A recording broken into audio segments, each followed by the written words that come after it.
Welcome to Nani Talks, the only anime podcast from the mandem. I'm your host, TC Division. Quantum One. Slick. Tim. Wes. Tim and Wes. So we've seen the success that you guys had from Ninja Rabbit and also everything I see from here. But I want to get into the nitty and gritty. Where did you guys feel there was some downfall? Like, was there ever a point in time where you guys were like, you know what, is this thing working out? Is this where we should be? Like, should we pivot? Should we reposition? Did you want to quit? Yeah. Yeah. What for the project or just the lifetime of the line? To be fair, the line. Like, it could be your own personal experience as well. But I think, just you guys, from you started the line and you've had success, has there been moments, even before the success came, where you were like, you know what, is this really working out? Even if you guys it could have been you guys have never even spoke to each other about it. This is a deep question, man. There's probably one time I can remember with myself where we were going from a collective to the studio and we were like working with another company. It wasn't working out. And I was a big believer that this is not what we should be doing. And and we were kind of split. I think the team was like, we should give it a go. I think some people thought I was being a bit harsh. And I remember just saying, if you lot want to continue like this, I can't be a part of that. Like, it was a bit of a kind of like crisis conversation.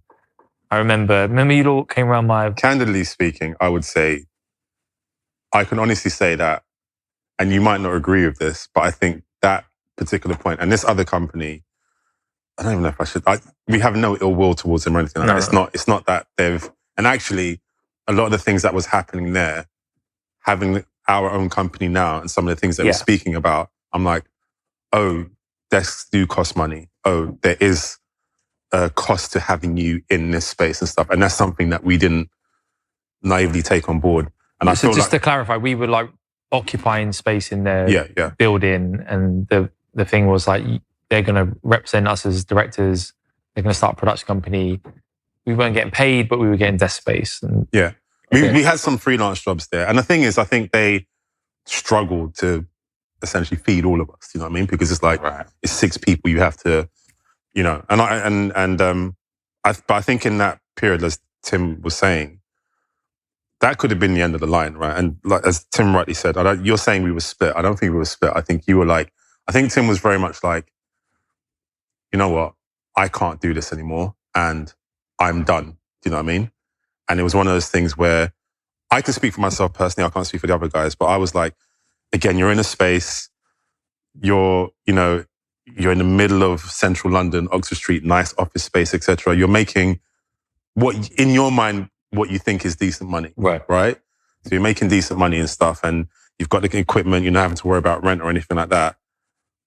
And it was like, why would we leave here? It's fine. They said they're going to sort us out. They're going to sort us out. They're going to sort us out. But Tim was seeing it more like almost like an abusive relationship. Not that I'm saying that they were abusive, but it's almost like, you're waiting and you're being promised something. It's not happening. Right. And, and I think because of that, we kind of just all left. And I've said to Tim since, like, it's been like, you know what? I couldn't see it at the time. Like, I was just seeing the risk of us losing everything. It's like, but the way he saw it, I would say, is like you saw it as a risk staying there. It's like we'd already lost. In my opinion, we'd already were losing it and lost it, and like it was not healthy for any of us. We were all. I know you were saying like we were making good money, but like I don't think we were. I was like struggling.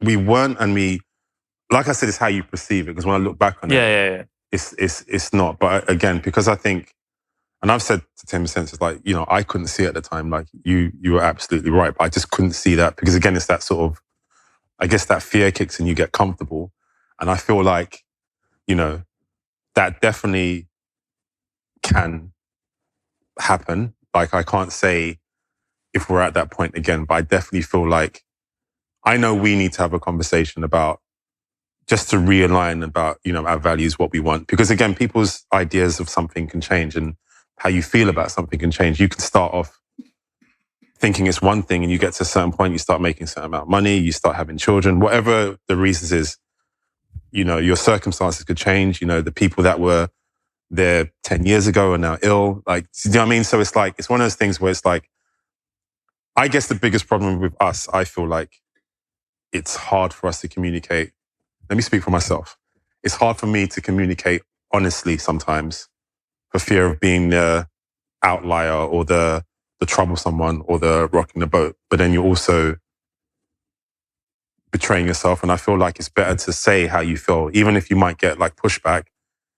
At least everyone knows where you stand, rather than holding it in and then there's a big blow up and no one knows where it comes from. It's better to talk about it.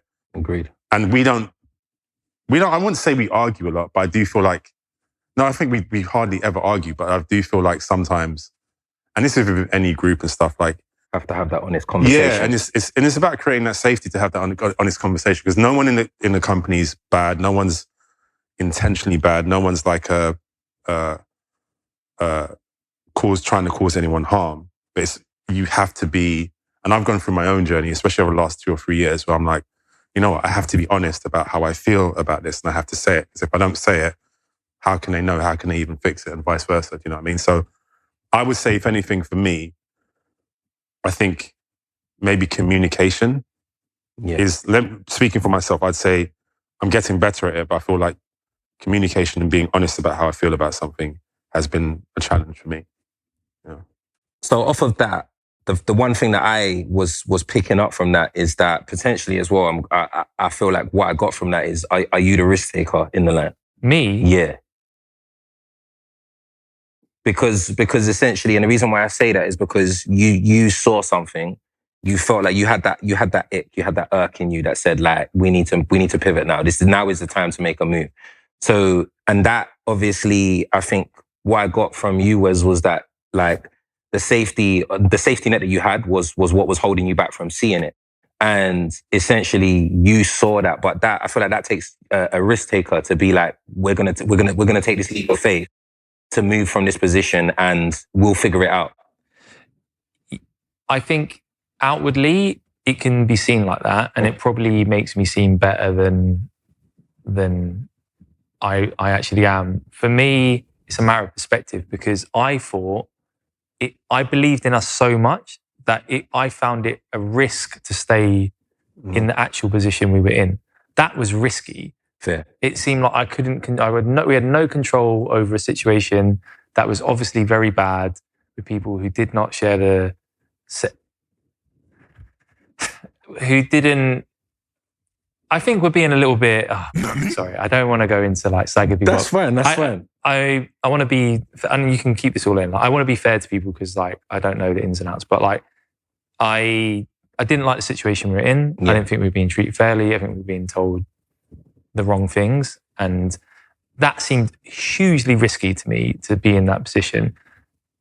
To back ourselves, I believed in us so much that didn't seem risky to me. That seemed like a certainty. Now that might be like blind optimism, and maybe outwardly seem a risky move, but that it wasn't a risk to me. Actually, that gave me huge confidence. I think blind optimism is needed, man. Yeah. I mean, because I believed in everyone. I believed in Wes and Sam and Bjorn and James and Max. I could see what these people could do. We were like, had this special bond where like we all kind of largely believed in the same things and wanted to accomplish the same things. I could see that like what we were doing was lacking in the industry, and if we could do what we believed we could do, we could make a real splash. That has proved to be 100% correct, in my opinion. Like, that doesn't seem risky to me. It seemed like I could see something that was obvious, you know what I mean? And I think actually probably these guys who maybe felt more comfortable took more of a risk than I did. Right. Because if you're not 100% on board with what I was thinking, then that is a risky thing to do. So, but I think ultimately they probably agreed it was the right thing to do as well. Otherwise they wouldn't have done it. No, yeah. And I remember that conversation when we had, I think it was like soon afterwards. I think it was like after we landed our first job, actually. And Like, you know, we moved out and it was scary because you move out now you have to invest your own money, you're paying rent and stuff, and you're already struggling as it is. It's like, what are you going to do? But within about, a month or two, we got like a job through the door. And it just felt like you just had your own independence. And it was like, I remember saying to Tim, it's like, you know, I don't know why I couldn't see it, but I couldn't see it at the time, but you were right. And maybe it was, I guess for me, part of that fear of not making it in the industry again, because you have a lot of voices telling you that this is crazy. So even when I stopped, you know, working in retail, started in animation, a lot of people telling you it wouldn't work. Even Ninja Rabbit, like one of a mutual friend, I won't mention his name, but he was saying to me like, yeah, this thing that you're doing is not going to work and no one's going to be interested and all this kind of stuff. So I think, no, Tim is right. And like, you're not, I remember you saying distinctly that, no, it's risky for us to stay here. It's not a risk for us to like bank on ourselves. Like, I feel more sure in us than staying in that place. And ultimately, the company we were talking about was making us feel, or trying to make us feel insecure to have that position. And the irony of it is, 3 years before, what were we saying? We wanted a studio space and to get jobs in for ourselves. And I told, no, that's risky, whatever. 3 years before we were doing that. Yeah, that's how we started. Right. So don't tell me like we can't do that when we've done it. That's how we started. That's how we got on their radar. You know what I mean? So I think for a lot of companies though, you get that security and then it's like that blanket where when you have to uncover it, it starts to feel like, ooh, how does this work? It's scary. But what I would then say to you guys is, how important is control to the line? It's vital, I think. It's also like, I would say that my biggest fear at the moment is because, again, had we, let's say we were in that situation, the same situation 10 years ago, but we had what we had now, making the decision to go somewhere else or do something else is very, because you're not just looking after the six of you. Now you've got, 30 members of staff who've just had, they've got kids and they've got families, et cetera, et cetera. Right. So it's not just about you. So I think my biggest fear with the company is that, because a lot of the times, like, again, we talk about markets and stuff. So when we first started, it's like, this is how we market this and this is how it wasn't even about how we market it. It's like, this is fun and this will be a cool idea and we do it. Whereas now, sometimes the kind of, well, the market doesn't want this, or, this is not fashionable, etc. Like, the market's looking for this sort of thing. And I'm like, I think it's irresponsible to kind of ignore trends, but I also don't want to be shackled to a trend. So 100%. To me, if I want to make Grand Piton, but the market's not calling for that, I'm like, I want to make it. I don't care what the market's saying. You know what I mean? Let's deal with that afterwards. Then that, for me, is us banking on ourselves. Like, one of my biggest things, when we did the 10-year project, 10-year party, and stupidly, like, I was organizing and stuff, and the one thing I regretted was not getting the rest of the partners on stage. Not because I wanted to take a limelight or anything like that, but what happened was 1,000 people turned up to that event, right? And I was nervous no one was going to turn up. Over 1,000 people turned up. Got up on the stage, and the place was rammed. It was in the place called, what was it? The Gasworks? Not Gasworks. It was Steelyard. Steelyard, yeah. Place was rammed. And in that room, we had all of our personal, not the commercial projects, our personal projects, like, lined up, and people, a massive crowd cheering for us. Nice. And I wish the guys could have seen the viewpoint from my perspective, because I'm like, people are here for us and what we do. Don't get me wrong. I've learned so much doing commercials and stuff, and I'm not saying that it shouldn't be part of our, maybe I'm saying too much, but I'm not saying it shouldn't be part of our business. I've learned, we've had great connections. We've done some great work and stuff. And I think from doing the commercial work, it teaches us to be creative with, limitations, which I think is really good.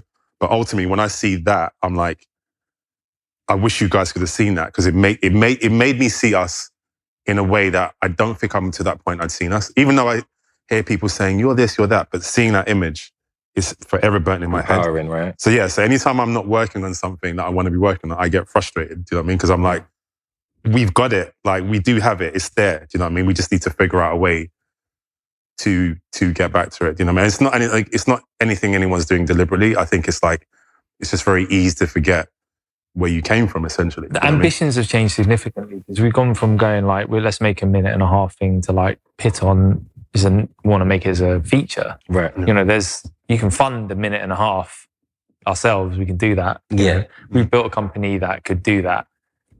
We haven't built a company that can fund a feature film. Yeah. And this is the problem where like then you've gone back to the thing where you're relying on external help or bodies that do not align with what you want. And it's kind of almost like a similar position that we were talking about why we started the company. Because, you know, if you go to Netflix or whatever and like, they're like, we're just not in the market for that anymore. It's like, it doesn't mean that the project wouldn't be successful. It's just like, that's not what they're looking for. It's like cycles, yeah. Yeah, and I think how do you get that control back? And how do you just believe in yourself? That's the kind of next nut we got to crack. Yeah. I think we're going to crack it. Like, we have to. Yeah. Like, we don't have a choice. We have to. Yeah, we will. I think we've made it this far, but it's being sensible about how you do that. You know what I mean? With what you guys have built, I think that you guys would be surprised as well how much you could probably crowdfund. In the sense where you guys have, like as you said, you had 1,000 people there for you. You'd be surprised how much you guys could probably pull in from a crowd. I see people with less means than you guys funding by themselves. Like, and I mean, here's another question for you guys that from what you guys said about control and working with clients and stuff like that. How do you get from Corey Kenshin, Monsters We Make, to the vision that you believe it should be and the vision that he's asking you to make? How much is there a clash there, if any? There was no clash. Okay. I think the thing I love about us is that, and we decided this early on, is that people come to us for what we do. Right. So anytime a job would come in, let's say someone might be like, you know, hey, can you do it like a Robert Valley, for instance? Like, so Robert Valley, like we know him, he's an incredible animator and director. But we're like, well, if you want that, go to Robert. Right. And it's not like an arrogance thing. It's just more like,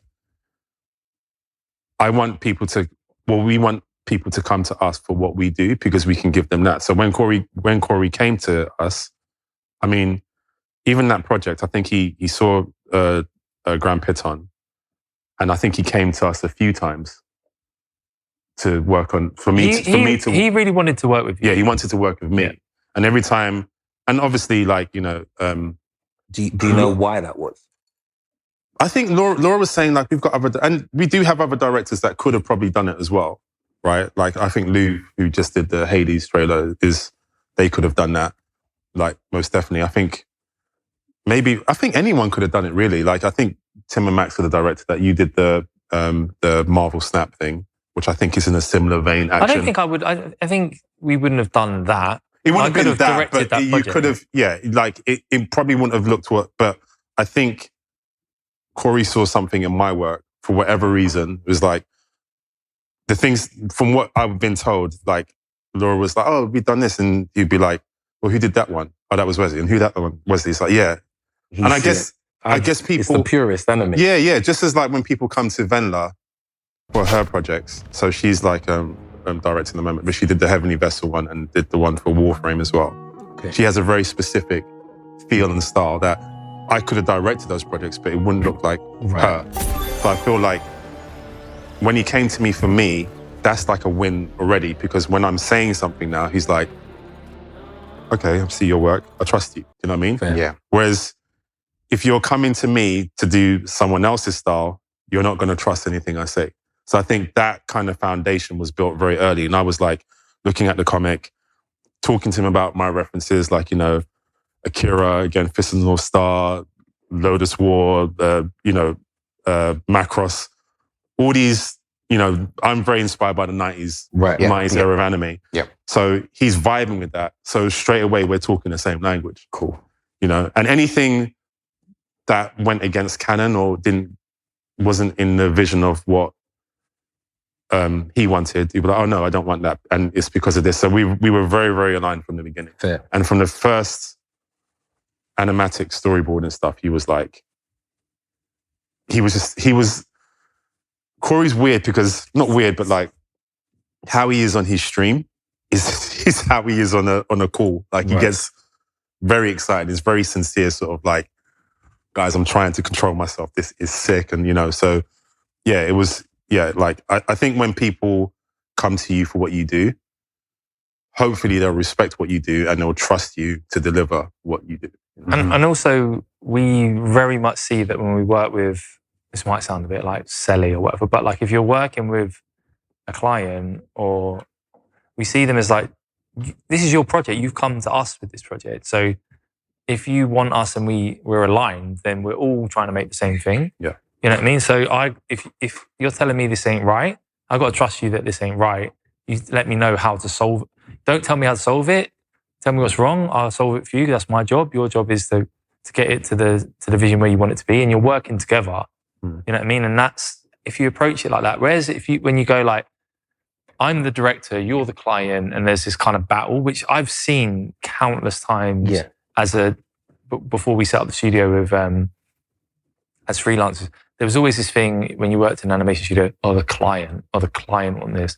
And it was like this thing, it was such negative, toxic behavior that I'd see in production studios. And when we started the company, it's like, that was like, I don't want to hear that in the company. That's like, it, yeah. not that, the client want this. That's like, you're working with these people who you should be aligned with them. There should not be a battle there. You know what I mean? Don't get me wrong. There's stuff where you kind of get feedback. You're like, That's what I'm saying. Yeah, there's moments. Definitely. There's moments, but if that's the kind of starting point, like it's us against them. Like keeping it it's positive. never. You're always going to have these problems. Whereas if your starting point is like, we're together and we're making this thing. Yeah.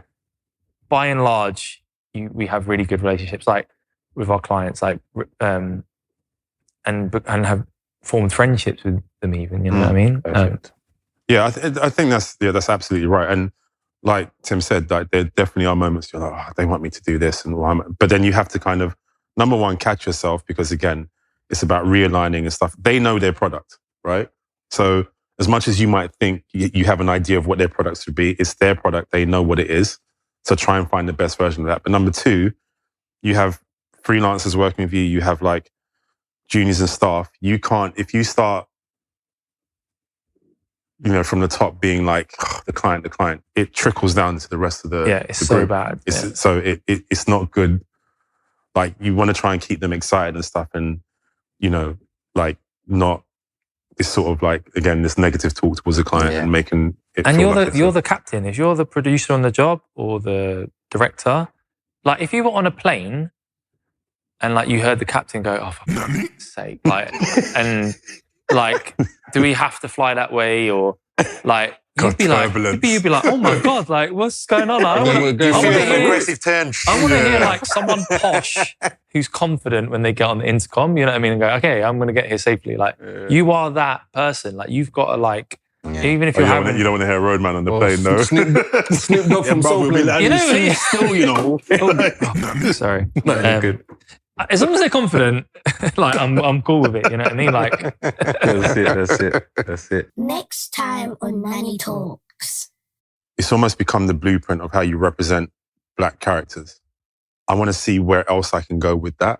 I'm not saying I'll crack it, but it's definitely in my head. I know how Japanese characters move in anime. I know how Americans move in animation. How do Caribbeans move in animation? Like, really? How is it that they laugh? Like when your mum's laughing or your dad, and you know what I mean? Like, there's a feel to the movement that I really want to try and get.